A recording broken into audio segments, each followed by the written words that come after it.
นการในผมจุกใจหนึ่งประจันมันสบายไทยเงียตื่นดักแผนการบันดังปลอดขมาเช่นปีปรุมได้ไข่ปูซัดนั่งก็กองวินมาดงก็เมื่อตั้งเวลายังบอกกี่ได้ปอดปลาลูโยดใดปอดปลาลูโยดใดดาวเรียปลาลูโยดใดภูมิปัจจุบันรถขมายอีก็เดาคือมีกำหนดบอกกี่เป็นช่างไงหล่อบอกกี่ที่ได้ไปยังไงอันนี้ใบเอาครอบมาครอบโยดใดจะตีก็เดาแล้วcái phải sao máu cái tha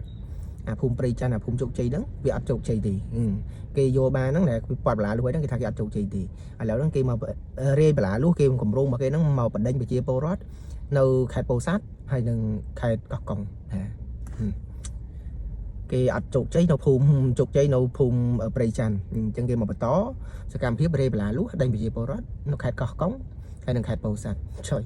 cái sức bút bạc cái đó phải là bị trắng vậy đời ta bật đinh chia po rót đời ta rê bà luôn vô tia vô phum chia po rót không ai được té tê cái đâu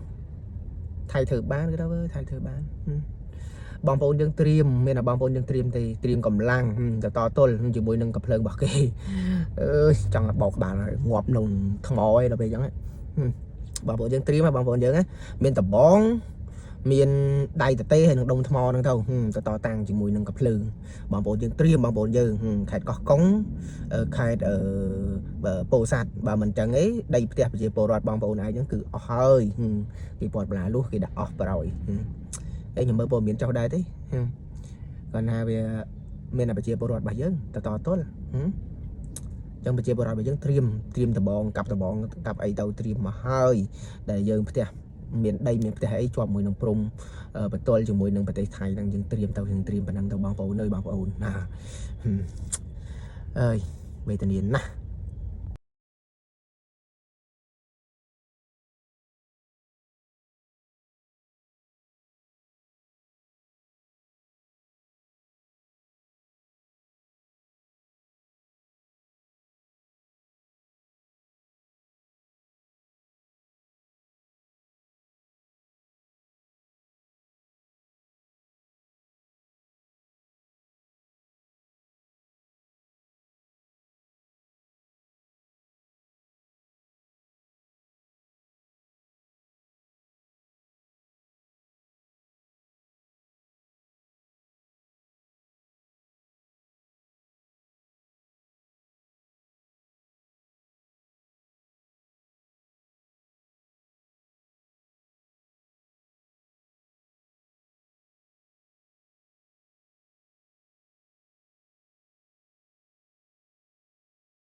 ក្រោយផែនការនៅភូមិជោគជ័យនិងប្រៃច័ន្ទមិនសម្រេចថៃងាកទៅដាក់ផែនការបណ្ដេញពលរដ្ឋខ្មែរចេញពីព្រំដែនខេត្តពោធិ៍សាត់និងកោះកុងវិញម្ដងអគ្គមេបញ្ជាការនៃកងទ័ពជើងទឹកថៃ RTN បានបញ្ជាឲ្យក្រុមការងារខេត្តច័ន្ទបុរីត្រាច់ចាត់វិធានការយ៉ាងម៉ឺងម៉ាត់ដើម្បីបណ្ដេញពលរដ្ឋស៊ីវិលកម្ពុជាចេញពីព្រំដែនខេត្តពោធិ៍សាត់និងកោះកុងក្នុងបុព្វហេតុពង្រឹងសន្តិសុខព្រំដែននៅភាគខាងកើតប្រទេសថៃភាគីថៃបានចោទប្រកាន់ទាំងងងឹតងងុលថាកម្ពុជាបានឈ្លានពានទឹកដីថៃនៅតាមព្រំដែនខេត្តច័ន្ទបុរីនិងត្រាច់នេះបើតាមកាសែត The Nation ចុះផ្សាយនាថ្ងៃទី8ខែតុលាគោលដៅចម្បងរបស់ក្រុមការងារខេត្តច័ន្ទបុរីត្រាច់របស់ថៃគឺដើម្បីរុះរើរចនាសម្ព័ន្ធទាំងអស់ចេញពីដីថៃដែលប្រជាជនស៊ីវិលកម្ពុជាកំពុងរស់នៅលើទឹកដីរបស់ខ្លួនអ្នកនាំពាក្យកងទ័ពជើងទឹកថៃលោកឧត្តមនាវីឯកបារាជរតនាជ័យផុនបានអះអាងនៅថ្ងៃពុធទី8ខែតុលានេះថាឧត្តមនាវីឯកផៃរយភឿងច័ន្ទបានចេញបទបញ្ជាឲ្យដេញពលរដ្ឋកម្ពុជាចេញពីព្រំដែនកំឡុងពេលលោកទៅបំពេញទស្សនកិច្ចនៅខេត្តច័ន្ទបុរីនិងខេត្តត្រាច់កាលពីចុងសប្តាហ៍មុនការចុះត្រួតពិនិត្យនេះធ្វើឡើងក្នុងគោលបំណងតាមដានវឌ្ឍនភាពនៃប្រតិបត្តិការនិងការដណ្ដើមយកទឹកដីកម្ពុជាគណៈថៃប្រកាសបំភ្លៃក្តែងថាទឹកដីខ្លួនត្រូវបានទន្ទ្រានកាន់កាប់ពីសំណាក់អ្នកភូមិនិងកងទ័ពកម្ពុជា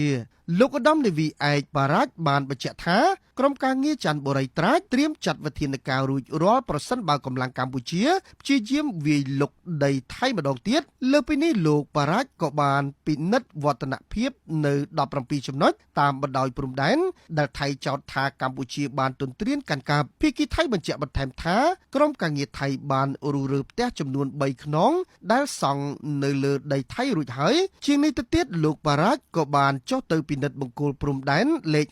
52ដល់លេខ58ដើម្បីពិនិត្យមើលការត្រៀមរៀបចំសាងសង់របងព្រំដែនអចិន្ត្រៃយ៍ផងដែរគូបញ្ជាក់ថាមិនមែនតែព្រំដែនខេត្តកោះកុងនិងពោធិ៍សាត់ច័ន្ទបុរីនិងត្រាច់នោះទេប៉ុន្តែភាគីថៃថែមទាំងបានដាក់អសានវត្តនិងធ្វើទុកបុកម្នេញឲ្យប្រជាជនខ្មែរចាកចេញពីភូមិជោគជ័យនិងភូមិព្រៃច័ន្ទក្នុងខេត្តបន្ទាយមានជ័យផងដែរគណៈទង្វើនេះកំពុងសបញ្ជាក់ថាតើនរណាជាជនរងគ្រោះនរណាជាជនឈ្លានពានយ៉ាងពិតប្រាកដ